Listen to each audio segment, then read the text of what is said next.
Good morning friends. तो prelims booster का हम अपना पहला टॉपिक देखते हैं जो कि है एरो इंडिया। तो आपको पता है एरो इंडिया का हमारा अभी एक जो है प्रोग्राम चल रहा है। वहाँ पर बेंगलुरु के आसपास एक हमारा येलहंका एयर बेस है। वहाँ पर एरो इंडिया जो है वो ऑर्गेनाइज किया गया है अभी इस बार। तो उसके बारे में थोड़ा सा देखते हैं। प्राइम मिनिस्टर नरेंद्र मोदी जी ने कुछ स्टेटमेंट दिए वहाँ के बारे में, इंडिया के डिफेंस पोटेंशियल के बारे में बात की है। तो थोड़ा सा देख लेते हैं इसको, ठीक है। ये एरो इंडिया जो है ये biennial international military and civil air show है। बायनियल मतलब 2 साल में एक बार होता है ये, ठीक है। और उसमें इंटरनेशनल और इंडियन दोनों जो हमारे मिलिट्री और सिविल एयरक्राफ्ट मेकर्स हैं वो दोनों सिर्फ इंडिया के नहीं, इंटरनेशनल भी इसमें पार्टिसिपेट करते हैं, ठीक है। अब ये 1996 में स्टार्ट किया गया था। जो इंडिया का येलहंका एयर बेस है जो कि बेंगलुरु के पास है, वहाँ पर इसको सबसे पहले ऑर्गेनाइज़ किया गया था और वहीं पर इसको हर बार ऑर्गेनाइज़ किया जाता है, ठीक है। तो 2021 जो इस साल का हमारा एरो इंडिया है वो डिफेंस एग्जीबिशन ऑर्गेनाइजेशन जो कि मिनिस्ट्री ऑफ डिफेंस के अंडर एक ऑटोनोमस ऑर्गेनाइजेशन है, वो इसको ऑर्गेनाइज करवा रही है, ठीक है। तो उसके बारे में थोड़ी सी नीचे डिटेल्स दी हैं, ये भी देख लेना, पढ़ लेना इसको। नेक्स्ट टॉपिक देखते हैं जो कि है IOR defence ministers conclave. IOR क्या है? Indian Ocean region. तो अब ये एरो इंडिया की जो कॉन्फ्रेंस चल रही है, एक तरह से ये शो चल रहा है जो एरो इंडिया। तो इसमें डिफेंस मिनिस्टर हमारे जो रक्षा मंत्री राजनाथ सिंह जी हैं, उन्होंने बोला है कि जो इंडियन ओशन रीजन के जो डिफेंस मिनिस्टर्स हैं उनकी कॉन्क्लेव भी हम ऑर्गेनाइज करेंगे। हम इसमें जो है डिफेंस मिनिस्टर के साथ बात करेंगे, ठीक है। तो इसका थीम क्या है इस कॉन्क्लेव का? Enhanced piece security and cooperation in the Indian ocean. तो इसका ये जो इंडियन ओशन रीजन में जो डिफेंस मिनिस्टर्स की जो कॉन्क्लेव होगा, इसका सिग्निफिकेंस क्या है? डायलॉग करेंगे इंस्टीट्यूशनल मैकेनिज्म के बारे में, इकोनॉमिक और कोऑपरेटिव इन्वायरमेंट जो हमारे इंडियन ओशन रीजन में हम कैसे कोऑपरेशन को बढ़ा सकते हैं। फिर डिफेंस इंडस्ट्री का कोऑपरेशन हमारे इस इंडियन ओशन रीजन में की जो कंट्रीज़ हैं वो आपस में कैसे बढ़ा के उसको हम जो है डिटेल में उसके बारे में बात किया जाएगा इन कॉन्फ्रेंस में, ठीक है। अब इसके इसीलिए हम ये एक और हमारा टॉपिक है, इसी में सब टॉपिक है इंडियन ओशन रिम एसोसिएशन। इसको भी देख लेते हैं क्योंकि हम जब इंडियन ओशन रीजन की बात कर रहे हैं तो इसको हम अवॉइड नहीं कर सकते। इंडियन ओशन रिम एसोसिएशन 1997 में एबीन साइबर सिटी में मॉरिशस में इसको बनाया गया था। अब सबसे पहले इसका नाम था इंडियन ओशन रिम इनिशिएटिव। 1995 में इसका नाम ये रखा गया था और उसको लॉन्च 1997 में फॉर्मली किया गया था और इसका नाम फिर क्या कर दिया गया था? इंडियन ओशन रिम एसोसिएशन, ठीक है। अब ये रीजनलिज्म की बात करता है इंडियन ओशन रीजन में, फिर इकोनॉमिक कोऑपरेशन और ट्रेड की बात करता है ये, ठीक है। तो ये इंडियन ओशन रिम एसोसिएशन ये एक बहुत इंपॉर्टेंट है, आपको एग्जाम में ये पूछा जा सकता है क्योंकि इंडियन ओशन रीजन जो है वो हमेशा न्यूज़ में रहता है। अब हमको क्यों इंडियन ओशन रीजन में इंडिया के क्या इंटरेस्ट हैं? 90% जो हमारा ट्रेड है बाय वॉल्यूम और हमारे जो एनर्जी इंपोर्ट्स हैं वो सी से ही होते हैं। तो हमारे लिए जो ओशन का रीजन है वो हमारे लिए बहुत इंपॉर्टेंट हो जाता है। हमारा जो नेबरहुड है वो बहुत टर्बुलेंट है। आपको पता है चाइना जो है इंडियन ओशन रीजन में सुप्रीमेसी दिखाने की कोशिश करता है, फिर पाकिस्तान के भी हमारे रिलेशन ठीक नहीं रहते हैं। तो this region is very important for us in terms of neighbourhood also, ठीक है। फिर यहाँ पर खतरा हमारे को किस किस चीज़ों का है? Weapons of mass destruction, piracy, terrorism, climate change और मनी लॉन्ड्रिंग का खतरा है। इसलिए हमको एक कोऑपरेटिव अप्रोच टू सिक्योरिटी बनाने की ज़रूरत है। और यहाँ पर इसीलिए हमने ASEAN, BIMSTEC, SAARC, Indian Ocean Rim Association GCC, जीसीसी क्या है? Gulf cooperation council. इन सब जो हमारी जो मल्टीलेटरल ऑर्गेनाइजेशंस हैं ये हमारे इंडियन ओशन रीजन के ऊपर ही बेस्ड हैं, डायरेक्टली और इनडायरेक्टली। यहाँ पे हमको इन सारी ऑर्गेनाइजेशंस के साथ कोऑपरेट करके इस रीजन में सिक्योरिटी प्रोवाइड करनी चाहिए, ठीक है। फिर 2/3 जो वर्ल्ड की ऑयल शिपमेंट्स हैं, 1/3 ऑफ बल्क कार्गो है और 1/2 ऑफ कंटेनर ट्रैफिक जो है वो इंडियन ओशन रीजन से ही निकलता है, ठीक है। और यहाँ पर हिस्टोरिक फॉल्ट लाइंस हैं। हिस्टोरिक फॉल्ट लाइंस मतलब इस रीजन में बहुत कॉन्फ्लिक्ट रहा है पहले भी। हर यूरोपियन पावर इसको कंट्रोल करना चाहती थी, अब जैसे चाइना इसको कंट्रोल करना चाहता है, but of course India is preeminent power in this region. और आपको इससे पता होना चाहिए कि एक अकेला ऐसा ओशन है जिसका एक कंट्री के नाम पर नाम रखा गया है। तो Indian Ocean is the only region which is based on the name of a country. अब चैलेंजेस क्या हैं हमारे इंडियन ओशन रीजन में? Interstate armed conflicts. अब वेस्ट एशिया के बहुत सारे कन्फ्लिक्ट्स हैं, साउथ एशियन कंट्रीज़ के बहुत सारे कन्फ्लिक्ट्स हैं, ईरान इराक वॉर, अभी आपको पता ही है कितनी कन्फ्लिक्ट्स जो हैं। साउथ चाइना सी का कन्फ्लिक्ट भी यहीं पर होता है इंडियन ओशन रीजन में, ठीक है। तो ये सारे कन्फ्लिक्ट जो हैं यहाँ पर बहुत ज़्यादा चल रहे हैं। फिर नॉन कन्वेंशनल थ्रेट्स भी हैं हमें, कुछ तो नॉन स्टेट एक्टर्स से और कई तो स्टेट एक्टर्स से भी, ठीक है। चाइना के साथ हमारे स्टेट एक्टर्स हैं, चाइना और पाकिस्तान। नॉन स्टेट एक्टर्स कौन से हैं? जो हमारे जैसे जो पायरेट्स होते हैं या जो टेररिस्ट्स होते हैं, ये हमारे, या फिर इलीगल आर्म्स ट्रेडिंग करते हैं जो ये अंडरवर्ल्ड जो लोग हैं, तो ये सब जो है हमारे नॉन स्टेट एक्टर्स होते हैं। फिर एक्सक्लूसिव इकोनॉमिक जोन्स में इलीगल एक्सप्लॉयटेशन या कर रही हैं कुछ कंट्रीज़, जैसे चाइना करता है हाइड्रोकार्बन्स की, सी बेड माइनिंग की, सी फूड की, तो उसके लिए भी हमारे लिए थ्रेट है, उसको भी हमको टैकल करना ज़रूरी है। फिर ह्यूमन सिक्योरिटी भी है, हमारे जो कोस्टल रीजन पे लोग रह रहे हैं उनको सुनामी, साइक्लोन, फ्लड्स ये सब जो है अफेक्ट करते हैं, तो इसलिए हमको इंडियन ओशन रीजन को ये एक चैलेंज है हमारे लिए। क्लाइमेट चेंज सबसे बड़ा एक थ्रेट है हमारे लिए, क्योंकि क्या क्या होता है कि अब क्लाइमेट चेंज की वजह से जो है सी लेवल राइज हो रहा है। फिर जो हमारी आइलैंड कंट्रीज़ हैं जैसे कि बांग्लादेश, मालदीव्स और जो लो लाइंग कंट्रीज़ हैं, जो इंडियन ओशन रीजन के लिटोरल में जो लो लाइंग कंट्रीज़ हैं, उनको थ्रेट है कि वो सबमर्ज हो जाएंगी, ठीक है। तो ये सारे हमारे चैलेंजेस हैं। अब इनको एड्रेस कैसे करें इन चैलेंजेस को? आर्म्ड कन्फ्लिक्ट्स को प्रिवेंट करने के लिए इंडिया को एक नेट सिक्योरिटी प्रोवाइडर की तरह आगे आना चाहिए और अपनी जियो स्ट्रेटजिक लोकेशन का फ़ायदा उठा के सारी जो इस एरिया की कंट्रीज़ हैं उनको नेट सिक्योरिटी प्रोवाइडर की तरह काम करना चाहिए, इंडिया को काम करना चाहिए और उनको सिक्योरिटी प्रोवाइड करनी चाहिए। तो मिलिट्री इंटरवेंशन भी करनी चाहिए, जैसा कि हमने कई बार किया है, लेकिन कब करनी चाहिए? जब वो कंट्री खुद कह रही है या फिर यूनाइटेड नेशंस के अम्ब्रेला के अंडर हम मिलिट्री इंटरवेंशन हमको करनी चाहिए। जैसे जैसे ऑपरेशन कैक्टस था 1988 में हुआ था, जब माले में कुछ जो मर्सनरीज आ गए थे और उन्होंने अटैक कर दिया था उनकी कैपिटल पे, तो इंडियन जो गवर्नमेंट को मालदीवियन गवर्नमेंट ने रिक्वेस्ट किया था कि प्लीज़ आप हमको इनसे बचाओ, तो इंडियन नेवी ने उनको बचाया था उनसे। फिर कोऑपरेटिव सिक्योरिटी की ज़रूरत है, जैसे मालाबार एक्सरसाइज करते हैं हम, कॉर्पेट आपको पता है थाईलैंड और इंडोनेशिया के साथ होता है। तो ये सारी जो एक्सरसाइजेज हैं हमको यहाँ पर करके इंडियन ओशन रीजन को सिक्योरिटी प्रोवाइड करनी चाहिए, ठीक है। एंटी पायरेसी ऑपरेशंस हमारी Indian Navy time to time करती रहती है।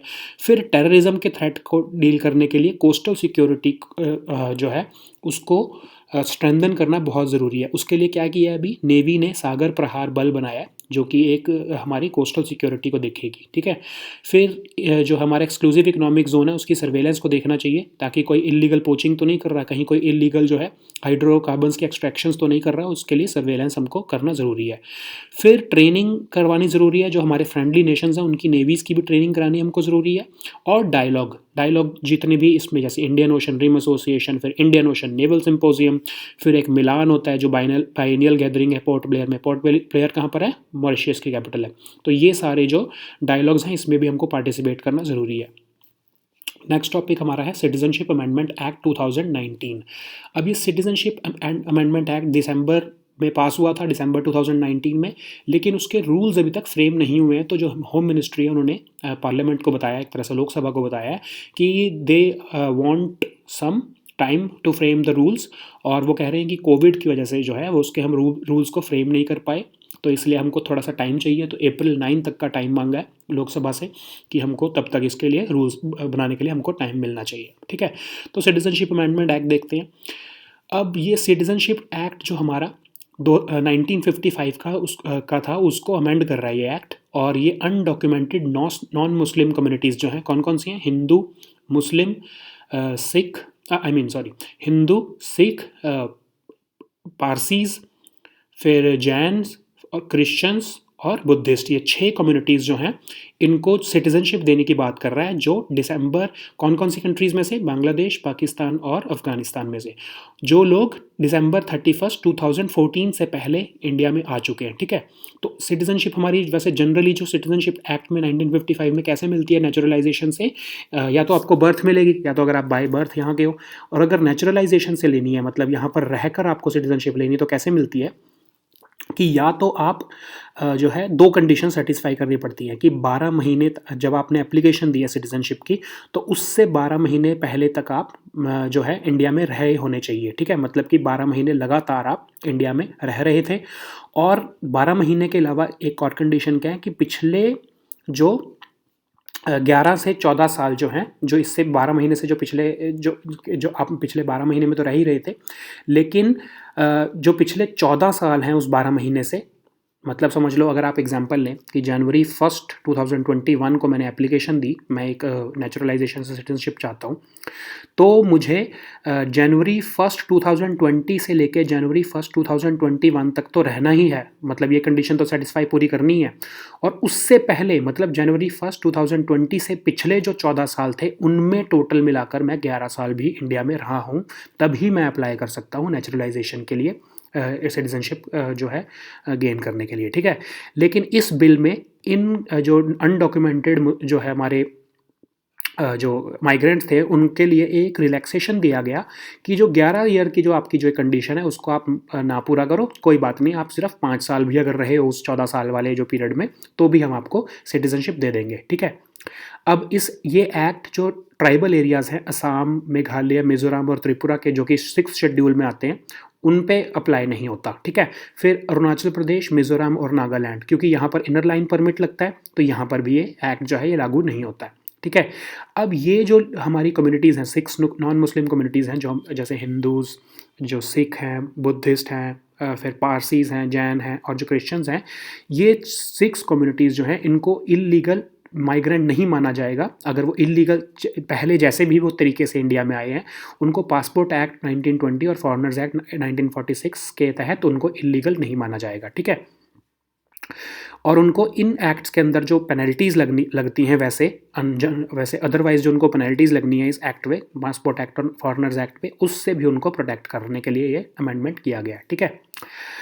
नेक्स्ट टॉपिक हमारा है अनलॉफुल एक्टिविटीज़ प्रिवेंशन एक्ट। तो अभी सुप्रीम कोर्ट ने एक केरला हाई कोर्ट की जो केरला हाई कोर्ट ने एक बेल दिया था एक पर्सन को यूएपीए के अंडर, उसको अपहोल्ड किया, ठीक है। तो यूएपीए जो है, अब यूएपीए को हम क्यों कवर कर रहे हैं, इट्स नॉट क्योंकि ये केरला हाई कोर्ट के एक ऑर्डर को अपहेल्ड किया इसलिए हम इसको कवर कर रहे हैं, बट यूएपीए बहुत अभी जो हमारे दिल्ली में जो इंसिडेंट हुआ है, तो उसमें जो दिल्ली पुलिस है उसने यूएपीए के अंदर ही जो है, जो हमारे जो ये जिन्होंने वायलेंस किया था उनको यूएपीए के अंडर ही उनके ऊपर एफआईआर दर्ज किया है। तो यूएपीए जो है वो बहुत न्यूज़ में रह रहा है, तो उसको इसलिए इसको हमको थोड़ा सा देख लेते हैं। ये एक्ट बनाया गया था 1967 में, और ये अनलॉफुल एक्टिविटीज़ और एसोसिएशंस को रोकने के लिए, उसको प्रिवेंट करने के लिए बनाया गया था, ठीक है।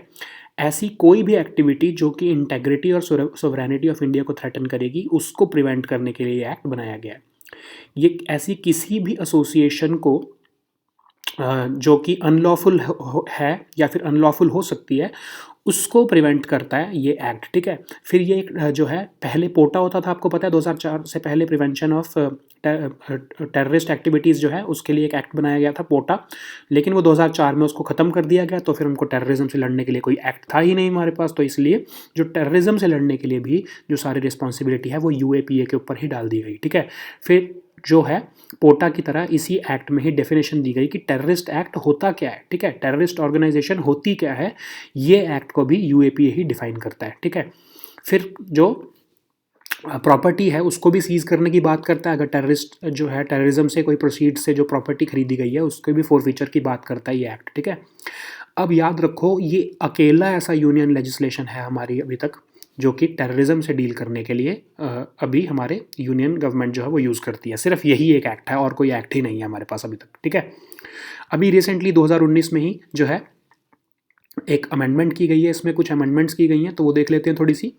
तो सेंट्रल गवर्नमेंट ने कहा है कि हम टेररिस्ट कैसे जो हैं अब वो डेजिग्नेट करेंगे, तो उसके लिए भी अब बताया गवर्नमेंट ने कि अगर the central government may designate an organization as a terrorist organization if it commits or participates in acts of terrorism, prepare करता है अगर टेररिज्म के लिए, प्रमोट करता है या फिर किसी भी तरह से इन्वॉल्व है। तो मतलब ये जो है डेफिनेशन बहुत ब्रॉड हो गई, गवर्नमेंट डिफाइन करेगी कोई प्रिपेयर कैसे कर रहा है, प्रमोट कैसे कर रहा है या फिर इन्वॉल्व कैसे है टेररिज्म में। तो ये गवर्नमेंट अब किसी भी ऑर्गेनाइजेशन को ऐसे टेररिस्ट ऑर्गेनाइजेशन एक तरह से डेजिग्नेट कर सकती है फिर, ठीक है। अब नेक्स्ट ये है हमारा कि गवर्नमेंट एम्पावर, ये एक्ट जो है गवर्नमेंट को एम्पावर करता है कि इंडिविजुअल्स को भी टेररिस्ट आप घोषित कर सकते हो, ठीक है। पहले ऐसा कोई हमारे पास प्रोविजन नहीं था कि हम इंडिविजुअल्स को टेररिस्ट डिक्लेयर कर सकें, लेकिन अब इस अमेंडमेंट के बाद हम इंडिविजुअल्स को भी टेररिस्ट घोषित कर सकते हैं इस एक्ट में। फिर एक इन्वेस्टिगेटिंग ऑफिसर को अब समझ लो वो इन्वेस्टिगेटिंग ऑफिसर पुलिस वाला हो सकता है, तो पुलिस वाले को अगर किसी जो है प्रॉपर्टी को सीज़ करना है, टेररिस्ट जो टेररिज्म से के प्रोसीड से खरीदी गई है, तो उस प्रॉपर्टी को फोरफीचर के, आपको अभी हमने देखा ना कि फोरफीचर के इसमें जो है प्रोविजंस हैं, तो उस प्रॉपर्टी को सीज़ करने से पहले डीजीपी जो है, डायरेक्टर जनरल ऑफ पुलिस, उसका अप्रूवल लेना पड़ेगा।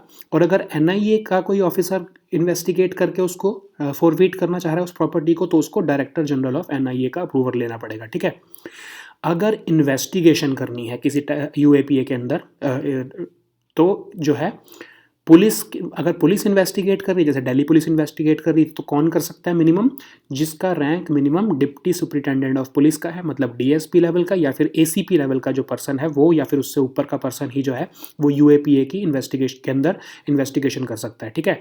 और अगर एनआईए कर रही है तो एनआईए में इंस्पेक्टर लेवल या उससे ऊपर का जो कोई पर्सन है वो ही सिर्फ इन्वेस्टिगेशन कर सकता है, ठीक है। तो नेक्स्ट टॉपिक हमारा है जल जीवन मिशन। अब जल जीवन मिशन में अभी बजट में गवर्नमेंट जो है उसको कुछ एलोकेशन हुई है जल जीवन मिशन को, तो जो अर्बन अफेयर्स मिनिस्ट्री है उन्होंने बोला है कि बजट में जो आप हमको जल जीवन मिशन के लिए जो हमको पैसा मिला है उसमें रिजुविनेशन ऑफ वाटर बॉडीज़ और 20% of rejuvenation of water bodies और 20% of supply from reuse water के लिए हमारे को जो है बजट मिल गया है इस बार, ठीक है। तो डिटेल्स दिए हैं जो मिनिस्ट्री ने, उन्होंने कहा है कि 2.68 करोड़ जो अर्बन हाउस होल्ड है उनको टैप कनेक्शंस देने की हम इस बार हम ट्राई कर रहे हैं। इस साल हम इस वाले बजट में हमको प्रोविज़न है कि हम उनको 2.68 करोड़ जो पीपल हैं अर्बन हाउस होल्ड वाले उनको टैप कनेक्शंस देंगे, ठीक है। फिर 2.64 करोड़ सीवर कनेक्शंस भी देंगे 500 सिटीज़ में जो अमृत मिशन के अंदर उनको देनी थी, ठीक है। फिर रिजुविनेशन की भी बात कर रहे हैं कि जो वाटर बॉडीज़ जो ख़राब हो गई हैं या फिर जो एक्सटिंक्ट होने के कगार पे हैं उनको रिजुविनेट करने की बात भी कर रहे हैं। और सस्टेनेबल फ्रेश वाटर सप्लाई और क्रिएशन ऑफ ग्रीन स्पेसेस भी वो करेंगे इसके अंडर, ठीक है। मिनिस्ट्री ने कहा है कि 20% जो डिमांड है वाटर की वो रीयूज्ड वाटर से हम पूरी करेंगे, ठीक है। जो जितनी टोटल आपको कनेक्शन देना है पानी के और पानी की जितनी भी डिमांड होगी उसमें 20% जो वाटर की डिमांड है वो रीयूज्ड वाटर से उसको पूरा किया जाएगा, ठीक है। अब टोटल इस जल जीवन मिशन पे खर्चा कितना आ रहा है? 2.87 लाख करोड़, 5 साल के अंदर इसका खर्चा टोटल इतना बनेगा। जल जीवन मिशन के बारे में देख लेते हैं थोड़ा सा। प्राइम मिनिस्टर नरेंद्र मोदी जी ने इंडिपेंडेंस डे की स्पीच में 2019 की, तब उन्होंने अनाउंस किया था कि they want to provide tap water connections to 18 crore rural households of the country by the year 2024, ठीक है। और इसमें उन्होंने कहा था कि 55 लीटर्स ऑफ वाटर पर person per day every rural house hold को मिलेगा बाय 2024। और इसके अंदर सिर्फ जो है टैप्ड वाटर कनेक्शन देने की ही बात नहीं हो रही है जल जीवन मिशन में, बल्कि सस्टेनेबल मेजर जैसे कि मैंडेट जो है rain water harvesting, ground water recharge, management of house hold water for reuse, ये सारे प्रोविजंस भी, इसके लिए भी लोकल इंफ्रास्ट्रक्चर जो तैयार करना है उसको भी जल जीवन मिशन के अंदर ही तैयार किया जाएगा। फंडिंग पैटर्न क्या है इसका? अब वैसे आप देखो कि ये जो है सेंट्रल सेक्टर स्कीम है, ठीक है। मतलब असल में तो इसमें गवर्नमेंट को ही फंडिंग देनी चाहिए, लेकिन सेंट्रल सेक्टर स्कीम जो है उसमें जो है फंडिंग का इसमें प्रोविजन क्या है कि 90-10 for Himalayan and north eastern states और 50-50 फॉर अदर स्टेट्स, ठीक है, जो कि जनरली हमारी सेंट्रली स्पॉन्सर्ड स्कीम्स में होता है। लेकिन इसमें सेंट्रल सेक्टर स्कीम फिर ये कैसे रही? क्योंकि इसको जल शक्ति मिनिस्ट्री जो हमारी यूनियन गवर्नमेंट की है वो इसको इम्प्लीमेंट कर रही है, तो जो हमारी यूनियन गवर्नमेंट की जो ब्यूरोक्रेसी या मशीनरी है वो इसको इम्प्लीमेंट करेगी, ठीक है।